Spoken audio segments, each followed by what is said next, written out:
guys, welcome to our first collaboration. We have three members of Grand Pass, the Grand Pass podcast. Grandstand Okay, Podcast. Grand Pass. What do I say?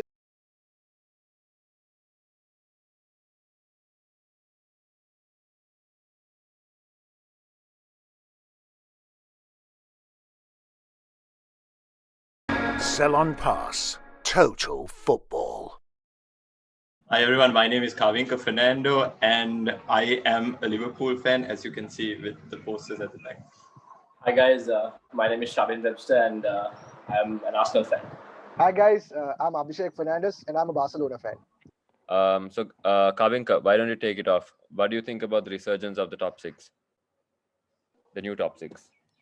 Yeah, so I mean, the new top six, we saw Aston Villa make a statement early on, sadly at the expense of Liverpool, with a 7-2 win there, and also Everton, who's been firing all cylinders with James Rodriguez and Dominic Calvert-Lewin. But I think it's mostly up to the coach, Carlo Ancelotti, right? You're bringing in a man who has won multiple Serie A titles, Champions League titles, and a man who has managed the likes of Kaká, Maldini, and Pirlo, right? So this must be just a cakewalk for him to get, a relatively smaller club to a big level, a top level. So I think that's one factor. And I think Aston Villa, it has to do with the resurgence of Jack Grealish lately. Grealish, I don't think I will give him too much time at Aston Villa. He has to move on, and he will move on. Otherwise, it's just going to become a case of like Wilfred Zaha we see at Crystal Palace. But speaking in general about the top six, I think they've taken the right mentality with everything going on, the pandemic and things like that. But a few months back, the Grandstand Podcast actually made a point saying that it's to do with the fans. The number of fans are less, but I don't see that being a factor because they do have around 30 to 50,000 fans inside that stadium chanting out their names. But I really don't think the fact that fans are not there, it doesn't make much of a difference. But in general, I think they have taken that mentality well, and it has to do with their coaches. They can be inconsistent at times, and that's what separates the initial top six with the new top six. Especially with regard to all these new clubs, it depends on what happens next season and what happens in January, like who they sell and how they recover. A team that's done quite well with that in that regard is Leicester, because even though they sold key players in that aspect, they still signed some good players. With regard to signings, guys, who do you think has been like the most important signing? I would like to add into the point where Aston Villa have signed Ross Barkley, who has been immense for them, and Matty Cash, who has also been like a really good fullback. He shows another pathway for the ball to progress, and he takes more shots, takes the same amount of shots as Grealish, has almost the same output, and he has been that more of a talisman for that team as well. Other than that, I think Leicester have signed Harvey Barnes. Harvey Barnes has been a very good addition to that team. And in terms of defense, I know Harry Maguire has been a bit topsy-turvy at United. I would argue that he's been okay to the most part, even though lots of people do like to criticize him. But at Leicester, having said that, he was a very good defensive unit at Leicester. So he suited the style a lot. Exactly. I think we spoke a few weeks about how he suited Leicester style more than United style, and how they're kind of adapting to that again so that he could fit into that style. But going back to Leicester, I think they signed the Turkish fellow. What's his name, Adil? Soyuncu, exactly. Soyuncu, who has been almost a like-for-like replacement for him. And even without him, they signed Wesley Fofana, who has been excellent as well. He's joined seamlessly into their team. So I think Castagna either, because when Ben Chilwell Yes, exactly.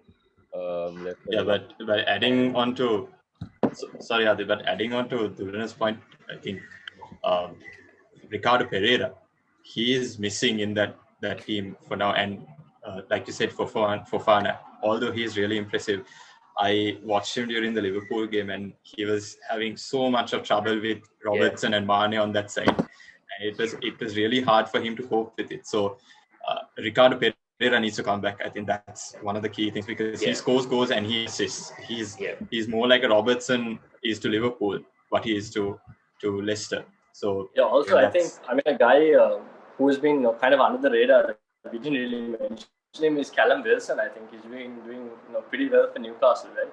Yeah. And 7 goals, 2 assists this season. I think he's a pretty good signing. I think they signed him for like 15 million, if I'm not mistaken. So yeah, I think 20 million. Okay, so relatively in the current market, a pretty decent signing, right, for the output that he's giving. So I believe Aston Villa has Ollie Watkins, who they brought in. He has been pretty good. Yeah, we saw that in the Liverpool game. I think, and also Everton, the biggest signing with James. It just goes to show that you need to have good signings. People that can make a difference. Sometimes, managers say, I want to work with the team I have. The team is good enough, but those signings, they have proven to make a difference in games. Those especially in big games where they need to win. It's very evident. It was very evident with like the top 6, like the previous top 6 as well, with United getting Bruno middle of last season, and he saw how much of an output he had, and effect he had on the team and the league in whole. So I have a small question for you. Do you remember a few years ago, post Marcelo Suarez, you all started slowly buying a few players, building up a team, filling in the gaps? Do you notice a similarity here? But in this season, we seem to have like a lot of players that have invested quite smartly in their team, and they've built up good teams. Do you see, as a Liverpool fan, do you see a similarity in what you all did? Like how you all progressed from a team that was up and down a lot to a more consistent team? Or yeah, I mean, for sure, because it's like I said, it's smart signings, right? For example, and I actually screenshotted this and I keep it with me. Bayern didn't go for Pepe. Sorry, Shavi, but Bayern didn't go for Pepe because he needed too much space in the final third. Pepe is a player who operates well with space. Bayern in the Bundesliga doesn't have space in that final third, and of course, Pepe can't operate. That's partly why Pepe has failed this season, or even like last season, right? I mean, he got praised for that Van Dijk challenge. Like he just passed Van Dijk, but that's because he got space. That's probably the only highlight of his Premier League career so far. Not going to lie, right? So it's smart signings, and Jurgen Klopp is a firm believer of smart signings, because the amount of players that Liverpool have been linked to, it's like almost as if Manchester United was linked to everyone. Because you see in the transfer window where Manchester United is linked to every single person, right? This season it was Liverpool. Liverpool is linked to every single person, even Van der Beek for that matter, and Bruno Fernandes. But Klopp knows how he needs his players to operate, and I think this is what Carlo Ancelotti is doing at Everton, with the fact that he brought in Allen and Doucouré, proper defensive midfielders, and he just needed an attacking midfielder, and he brought in James Rodriguez, and of course he had to build up his own team, whatever he had at the time, with Lucas Digne, he's been good this season. So it's a mixture of signings as well as what you have at that moment. Because if you don't like what you have at that moment, you need to get rid of them. And to add on to your point, I mean, just doing a comparison, I think between Liverpool and Man City, I feel like Klopp is so much smarter with his signings than Pep is, because like the players that he gets are the players that he exactly needs, right? Because like you say, guys like Wijnaldum, who aren't like really high-profile players, but they come in and they do the job for the team. Whereas City goes out and spends like so much money on players, and they end up selling them much quicker. I mean, just look at the amount of like defensive changes and the amount of money they've spent on the defense, right? So I feel like that's one thing that Klopp is praised about, that he's so smart with his signing. But you can't compare like when Klopp started that team. There was not much expected of them. They weren't expected to win the league. Klopp built them up and brought them and made them that team. It's kind of like City were expected to win the league when Pep came in. And when he did come in, he had to change a lot. And he's been quite unlucky in terms of like his defenders getting injured. And like City players seem to get injured quite often and then underperform. And they don't really settle. But you can look at it like how United were after Alex Ferguson left. They were still expected to win, but they needed a lot of changes done, and the managers that came in didn't do the changes right, and they're still struggling. So maybe you should compare City and United. And City could be what United are, but they are actually somewhat challenging. But right now you can, but if you think sorry. What? When it comes to managers and clubs, like I really like what Nuno is doing with Wolves, but it's a team that's mainly filled with Portuguese players, and it's quite a fine line, because if it doesn't work out with what happened with Nuno's previous team, I think Valencia, if it doesn't work out, it's another complete shift, because he's brought in some good players, but if it doesn't work out, what's going to happen with Wolves once he moves on? I don't think Wolves are going to do as well, because even Adama Traore is struggling. I think he's playing right back instead of right wing back, and he doesn't have the freedom to get up as much anymore. And Semedo's there as well, so I'm not sure what's happening there. But all I know is he's not performing as well, and he was a key player last season, so he might move. Probably like United waste another year. And I don't think Wolves will do well compared to the rest of the teams that are up there. But even they'll probably just right? I mean, around. who is like goal machine for Liverpool now? They're 10th at the moment. Yes. Yeah. So the Portuguese influence can mostly be boiled down to the impact Jorge Mendes has on that club, because he's like a major influence in that club. He also manages most of those players, including Nuno Aspiratus as well. He's the manager's agent. So I think that can be kind of like, it's more of a influence based thing, and they're like making the most of that. Yeah. So so that can be boiled down mostly into that one. But yeah, other than that, I do think they're not performing as they should be, mostly because, as Abhishek mentioned, they've lost Jota, who has been a very key goal input as well. Because even he came off the bench, he used to score almost every game. And Raul Jimenez hasn't been scoring as much. He hasn't had the desired input he usually requires, and that can be blamed to Martinho not playing. He's been on the bench most of the time. He's like their chief creator, and they haven't really replaced him, even though he's like 34 or something. Yeah. So James, back to you, I guess. But yeah, even if you look at the standings, Wolves are 10th, and right below them is Leeds, Newcastle, United, Arsenal, Palace. Like, they're all teams that could trade that position with Wolves. So I don't expect them to stay in the top 10. They might hang around close to it, but I think Wolves will drop out, and don't think they'll have the same impact that the rest will have. But as for Southampton, before that, Everton's quite a mismatch at the moment, because it's because I don't think Everton's still fully stable without their three main. But I think Everton will stay in that top 10, top 8. It's very hard to say. Not top 5. They lost yesterday as well, if I'm not mistaken. Yeah, Calvert. Yeah, Lewin didn't score, and they lost. Yeah, they lost to Leeds 1-0.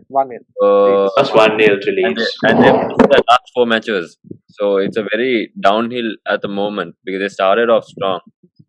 And one part could be that the team's not gelling at the moment. Same with Wolves. They brought in like 5 new players. And they brought in Fabio Silva, who's apparently a wonder kid. But I guess with time, we'll see. I'm more confident about Wolves surviving, roughing it out than Everton at the moment. Given that Really? I have a slight, This is Yeah, suppose- that's what I mentioned about the fine line between the top clubs and clubs like Everton, Wolverhampton. That consistency, right? Like as you mentioned, the 4 games lost in a row. Yeah. That's not top football standard that you should be sticking to. You should at least fight it out for a point or even a draw. I mean, Leeds are not that hard of a side to beat, but they still have their. I think it boils down to self-confidence also, because Leeds are not the most star striking. They don't have the most star striking names, right? So it boils down to the players' self-confidence as well. But then again, you could always argue it's Ancelotti versus Bielsa. Both are quite the powerhouses when it comes to tactics and experience. And Everton haven't been shy with their budgets either. Just to finish up on the smaller clubs. So like I was saying, Southampton were doing quite well. Adams and Ings were both scoring. Actually have Adams in my FPL. A shout out. It looks like Shea Adams has picked up the pace compared to last season, where he was like pretty shit. They haven't lost in the last 5 games. Yeah, exactly. So like they could usually they were playing a two striker formation, right? So now I think they've reverted into where Shea Adams is more central, and plays where Danny Ings is playing and where he got into more chances and stuff. So who knows? Like it's obviously going to have an impact. Fact that Danny Ings isn't there, but I think they won't struggle as much, because I trust Hasenhüttl's tactics, especially with that team. So I think it's just a little unpredictable considering It is. It's we can't say whether they'll maintain, but I think we'll see them in the top 10 for sure at the end of the season. The Backwa has been performing for this season. Like I've got some reports that Westergaard and Bednarak have been performing quite well. And they performed quite well last season. Westergaard performed well last season as well. Yeah, Westergaard was immense at Borussia Mönchengladbach. I watched him play in the Bundesliga, and he's 6'4", which I mean that's a huge factor, right? He's good in set pieces. He has not really been that good in Premier League set pieces, but he was really good in Borussia Mönchengladbach. The quick point to note as a last team we will note here, Aston Villa. What are your just initial thoughts on Aston Villa? Is they're doing quite well, they're up and coming, but if you look at them, they've only lost 1 game less than Everton in the last 5, and they're 1 place below Everton. They've lost 3 out of the last 5 matches, and they've won 2. I think the thing about Villa is the fact that they've been, doing well against the big teams. So they thrashed Liverpool and they beat Arsenal, and they look exciting to watch. I feel like Grealish, Barkley, Watkins. It's like a team that kind of excites you. They're like, for me, I feel like they're a bit like Leicester in 15-16. I get that vibe from them. I don't know if that's accurate. Just to say. not as consistent, I would say.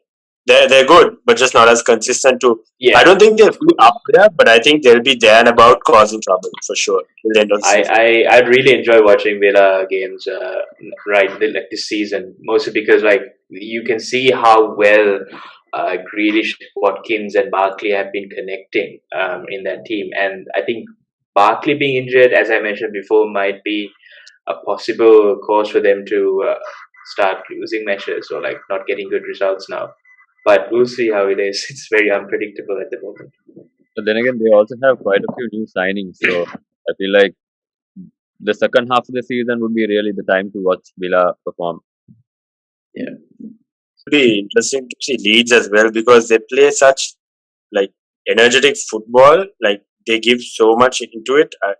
I don't think they'll keep it up in the second half. So it'll be interesting to see whether by that time the title race is decided, or by that time, like how it goes. It just really, really unpredictable, just like the rest You of the need season. to I think keep that's in the mind case that with there is a winter break as well. Winter break has to be used to the fullest, especially during these times. Right? The fixture congestion is crazy, so it will take good management to use I the think winter it break depends well. on. You are right. It'll depend on the management and how they control their players during that winter break. Especially like they'll need to prioritize resting and recovering. It happens where they get really badly sick and they are out for 3 weeks, and then their recovery time after that they're weak, they can't perform, and 2 months of that player is lost. Then that will be a really big problem for teams. So they need to really manage their players going into the uh, winter break. So I think whichever teams where the morale is good and the relationship between manager, club, and the board is good, they are really going to be the teams that come out of this best. Because talking about squads and management. I think that's where the big six actually have an advantage because they have the bigger squads and they have players who can fit into different places if in case they lose a player due to injury. We see that with Liverpool. I mean, they lost so much of players who start and who are like proper players in their team, but they've managed to like weather the storm. They've had a few losses. They lost in the Champions League. They had the disappointment against Brighton yesterday, but more or less they managed to still continue that winning run and still maintain that. So, Shavit, Yeah. Tell me. what do you think of Arsenal's goal of the month? Sorry, Arsenal's? Goal of the month, November. Oh my god. I mean, no, I think clearly goals have been the problem, right? If you ask me to point to one issue in the team, I don't know if I can point to one thing and say, okay, this is why this team is doing badly. Because it's a combination of a lot of things. I think they're missing an Ozil in the team, for sure.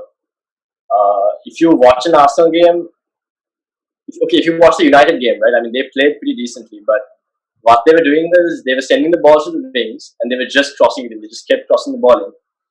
A big problem with Arsenal crossing is that is like the Arsenal style to cross a play. They have a more intricate, like a more technical style of playing. They need those playmakers in their team, and they don't have Ozil. So fine, if you're not going to play Ozil, you need to get another player in that will perform. 100%. So, and they don't really have that. They have Saka, but he's a young kid. They have Aubameyang, who's not really performing that well. What's happening with Lacazette? Is he playing or is he on the bench? I think Arteta, Lack of goal threat. Lacazette and Aubameyang haven't really found their groove under Arteta, I think. Especially with using, like, Arsenal have a lot of attacking talent, right? I think you can agree with Pepe. I'm not saying Pepe hasn't found his potential yet, but Pepe is good. And Lacazette can score and so can Aubameyang, but they clearly haven't found like the balance, to make these guys work. I agree. Pepe was amazing in Real Madrid. What? Oh God! Arteta is just a Spanish Tony Pulis, guys. I'm kidding. But Arsenal was great. Yeah, I think Arteta has definitely improved what Arsenal are as a club, because they were in shambles, honestly. Like, people say that Emery was doing a better job, but he wasn't really. He was like, that club was in shambles. People were like going at each other's throats at some point. So I think Arteta has definitely improved that discipline. But speaking of discipline, and not on field, because he's got like 3 red cards. You could argue that those are all it's like out of the blue, to be honest. But I think in terms of like playing for that club and wanting to play for that club, I think he's definitely improved that atmosphere. We touched upon that, I think, a while ago when we talked about our managers, like episode 2 or something.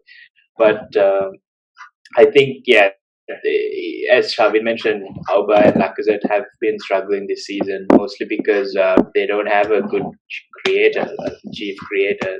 There's no Ozil being played. Ceballos is like playing more as a number 8. He picks up the ball and like just runs across with it. But then at the end, Aubameyang is like playing at left back for some reason sometimes. So like who knows what's happening at the end. So it's not even surprising that their goal of the month is just a penalty, because they just literally all they scored. But in Lulana, since you're a Man U fan, who was it scored against the penalty? It was us. I know. Well played. Well played. That's a solid counter-attacking football. Solid counter. That was more threatening than anything Arsenal have produced this season. I mean, attacking. United had no defensive individual. Look, I don't have a rebuttal to that. I have been, most of this podcast has been of me saying how shit United are at the moment. So, Can I just ask for you? Yes, go for it. So out of my curiosity, right? Generally, what do you think the issue with United is? Like, what would you say? I'm just curious for a Man U fan. Inconsistency, I think, more than anything, and that comes down to two things. I think one is that Solskjaer is not. One is Pogba, but then forget Pogba. Dulana, would you say it's Ole? No, that's what. So that's what I said. It's two things, right? It's Ole being. I definitely think Ole is playing these players to the best of their ability. He's improved these attacking players tenfold. Like you can see Rashford getting into great spaces and also finishing at some point. But the attacking is so much more fluid than it was under Mourinho. But I do not think he's a good tactician. When it comes to big games and where he needs to adapt to a game, he does not have that game plan. But I don't know if that's someone like Pochettino could come and improve that with the players he has. Probably he could, I guess. It's just that at this point, I don't think Ole will like lose his job unless United go on like a really bad run of games and end up like at the bottom half of the table around fifth. I have a question for you. Yeah, I know we have different perspectives on what bad is, but you mean like if they drop below Arsenal or if they drop a couple of spots into relegation, like what defines bad for you at this point? I think if they don't win the league in League 2 next season, like what is it that gets Ole fired? I don't think Ole will get fired. I think at this stage, at this run of games, like he's not going to get fired. How is he going to get fired? He's got like so many good results all over Leipzig. He's won over PSG, but he's also played shit against teams like West Brom, who have been letting in goals, and Arsenal. Well, that game was like a bit topsy-turvy until Pogba came and like made it about himself again. I think it's really hard to fire a manager like that when, especially when you have a board who is like who are not sure of themselves and like who aren't really they're not really football people. Yeah, they're not really football people. But then you have a club like Leicester whose manager saved them from relegation, and then you fire him. Yeah, right. I think it was Nigel Pearson, right? The world of football.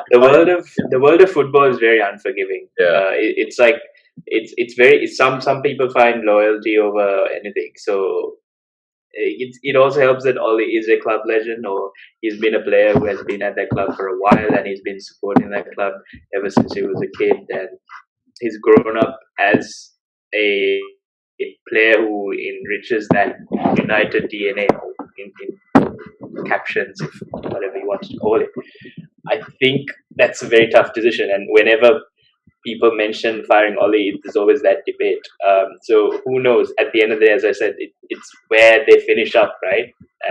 So there will be, I think,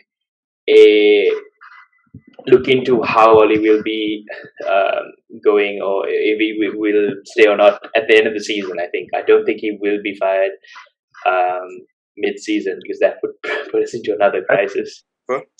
Shavin, we touched a bit on Arsenal and their issues. As a fan of Arsenal, what would you like to see happen? As of this season, I would like us to score more goals. But I think in general, no, I think Arteta needs to stay. I mean, not to draw comparisons, but I think Arteta could be somewhat of like a Jurgen Klopp for Arsenal, because I think his philosophy is good. I think he has the players with him. I just think it will take some time for him to, get the team to gel together. He himself, he said in a press conference yesterday, right? He said that something is missing from the team, and clearly Arsenal they're not scoring goals. So I think he needs to figure out, tactically what's wrong with the team and put the right players in. For sure, I think if we are not playing Ozil, I think we need to sell him. He's the highest earner in the club. And with the whole financial situation of COVID, I don't think it's a wise choice to keep someone like that. When you could be paying the wages to a player who you could not playing at all. Yeah, exactly. Shavin, you mentioned that Arteta needs to figure out the problem and figure out what's wrong. What do you think is wrong? Why, and what would you do to fix it? What would I think? Defensively, I've seen improvement this season. I think Gabriel Holding works as a centre-back partnership. I like it. They're obviously not very experienced, but I think it works. I think they need to definitely sign a midfielder, whether it's in January or in the an summer. Attacking outlet? Yeah. Or would you? Yeah, an attacking option. I think we spoke about this on the Grandstand episode as well. I said maybe Grealish or someone like Hussein, or they were targeting. You're actually interested in Victor Soboslai. Oh yeah, the RB Salzburg dude. Oh yeah, he's impressed in the Euros for Hungary, and he looks like a real threat if he comes to Premier League. But in my opinion, yeah. No, in my opinion, I think Arsenal need. I don't think Arsenal need a player who's going to come in, and I don't think they need a player with potential. I think they need a player who's performing right now. Because when Pepe came in, Pepe had potential, and they were like, "Oh, Pepe is going to be great. But he didn't, right? He didn't adjust to the Premier League. So they need someone who's going to come in, and he's going to perform. So like a Grealish, because if Grealish goes there, Grealish will do well because he's doing well at Villa. How much of a long-term situation do you think that is, Shavin? You brought in Aubameyang, you brought in Lacazette, right? Yeah. How much of a long-term situation? If you look at you brought in Sanchez, Ozil. They were great for a few seasons. Sanchez moved on. Ozil dropped. You brought in Aubameyang, Lacazette. They were great for a few seasons. It's gone back. Will it be the same with Grealish? Do you think you just need to rebuild the team like Liverpool are doing, or do you think you have a fairly decent team? You just need that attacking player, because your attacking player that dropped off as well, the ones you expect like Aubameyang. That's an interesting question. See, I still feel Aubameyang is our best player, right? I mean, last season he was so good. I just think he needs to find form again. I think, I know not to be like cliche, but I think form is temporary, class is permanent, and I think we can agree that Aubameyang is a world-class player, right? He's a good striker, and he's the reason that Arsenal did as okay as they did last season as well. So definitely, I think I'm not saying that he can play really well for another 5-6 seasons. He's on the wrong side of 30, but I think the team needs to be built around him and maybe provide him with someone who can create chances for him. As for Lacazette, that is a bit more delicate. Maybe they could. I'm not saying that we don't need him. I'm saying maybe they could move him on if Arteta doesn't feel like he's contributing to the team. Yeah, no, but I still feel like he has scored crucial goals for us, and like I said, I feel like it's all in Arteta's hands to bring out the best in the players, and he needs to show why Arsenal picked him over experienced managers, and why they feel that he is the guy to lead the team forward. I mean, yeah, I think maybe a few signings could be made in terms of an attacking midfielder and so on. But overall, I think I don't think we need to revamp the squad. To answer your question, no, I don't think we need to revamp the squad. From your point of view of building the team around Aubameyang, I suppose what you could do is move Lacazette on, build the team around Aubameyang, and find a suitable replacement for him, and replace Lacazette with that player, so that they keep for Aubameyang rather, so that they have a player to fill in those shoes when he does move on in 3 years, 4 years, or when he can't hack it anymore. So maybe if we can hope that Martinelli can eventually step in as the main number 9 for the team. But I see where you're coming from in terms of Lacazette. Yes, if he's not working, we could move him on, and I think we could get a decent price for him as well. So yeah, I would have to agree with what you said there. Just one last question then. Where do you think you're going to finish the season? I would say realistically 6th. Okay. So realistically speaking, I don't think anyone else agrees with you. But at the end of the season, if you all do turn up in 6th or better, you have this small clip to post and tag everyone. So there's that. Alternately, if you don't, we will clip this and we will post and tag you. That's fair. Moving on, guys. What do you think about the new substitute rule from 3 to 5? Are you all a fan? Are you not a fan? Personally, I love it. Fan. I'm gonna just jump in and just say fan, because for one thing we need it, but there's a problem with that. The fact that we don't have players to fill 5 substitutes. That's also because somebody asked whether Nathaniel Phillips was a homeless guy we picked off the street, because his face, right? Coming to the point of the 5 sub, in Premier League, the 5 sub obviously favors a team with more depth. But because that's what Andros Townsend had to say when Klopp actually appealed the 3 sub change. A team like Crystal Palace against a team with a fully fit Liverpool, when the 5 sub rule is implemented, it's quite difficult for a lower tier team to actually defend their position if they're leading, or even if it's a draw in a match. But in saying that, for a team in the proper top 6, like the usual North London clubs and the Merseyside clubs, when it comes to the Champions League and the other platform competition, having 5 subs can actually help rest their players for a longer period of time when it comes to facing teams that are more threatening towards silverware. So yeah, that's. Yeah, I think adding to the point, Klopp actually said yesterday, that was that pretty popular interview they had with BT Sport. What he said was, he's not doing this for a tactical reason. He needs to protect his players.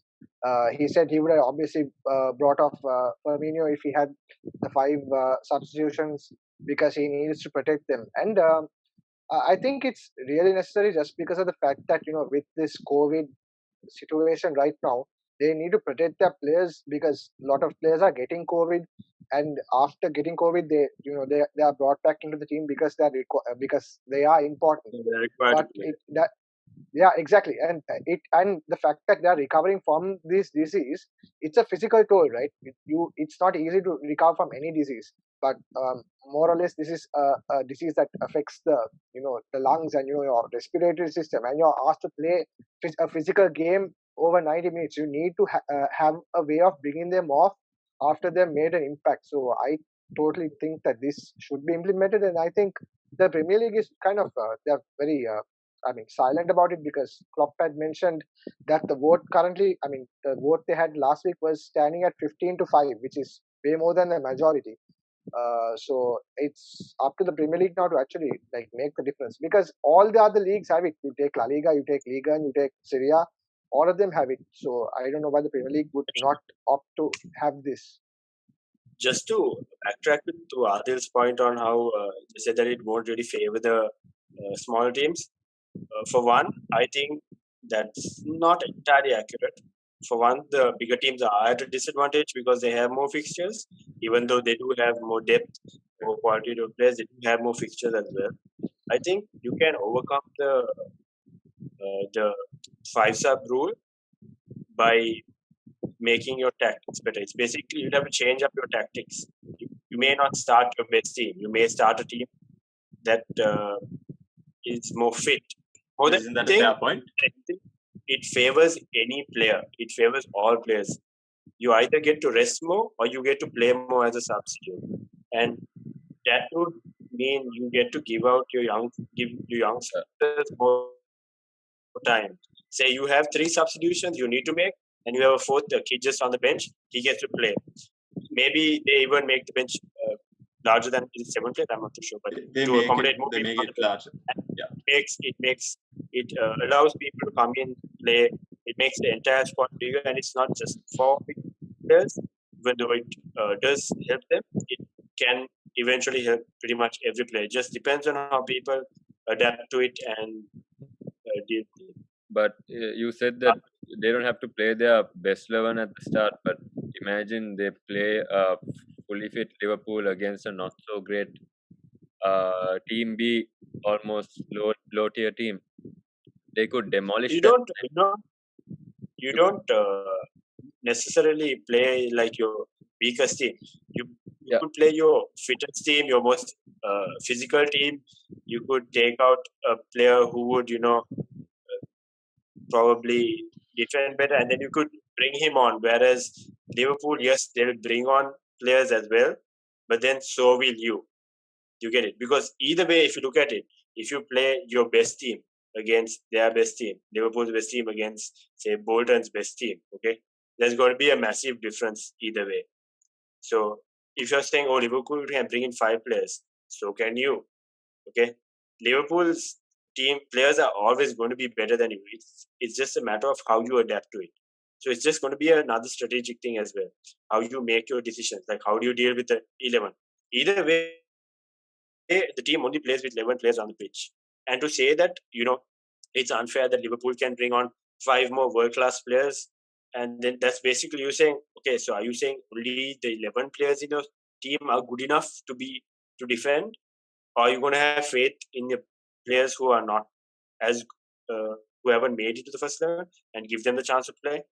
It's basically that it'll push teams away from having that major reliance on that one good player. It's kind of like, the small teams won't have that one really good striker, that one really good midfielder who saves the day for them. It'll push teams to becoming more overall balanced and developing in all areas. That's my take. I think so that whole we're gonna play 11 players out of 15 and the 4 of them are not good enough. That's why on the bench is a very lazy sort of outcry from the managers who are not as tactically flexible as the others, honestly. Because why can't you just play one of your better players in the bench one game and then bring him on and then make sure you spread out that talent and that ability throughout the 50 players that you have available in the squad.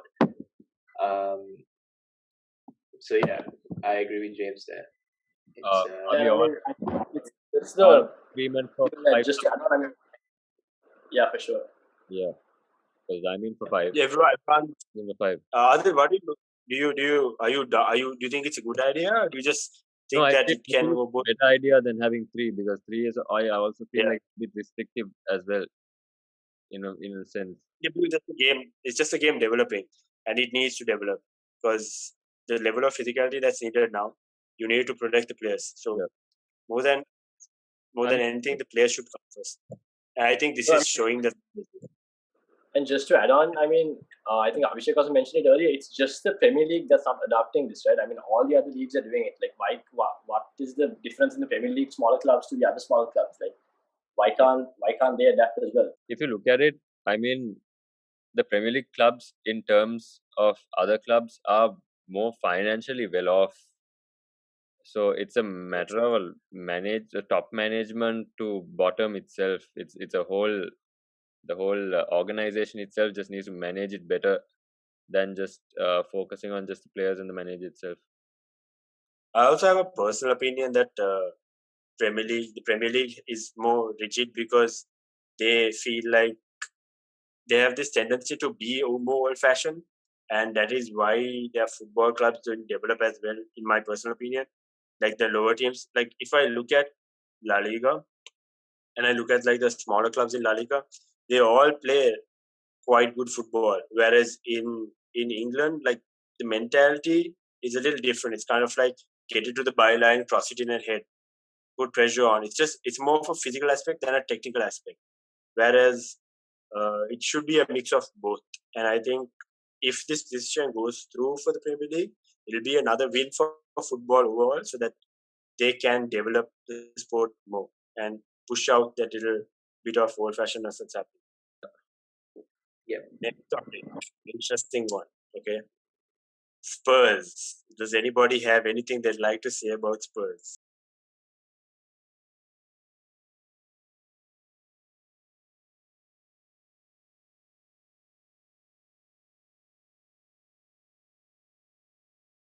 Ceylon Pass. Total football.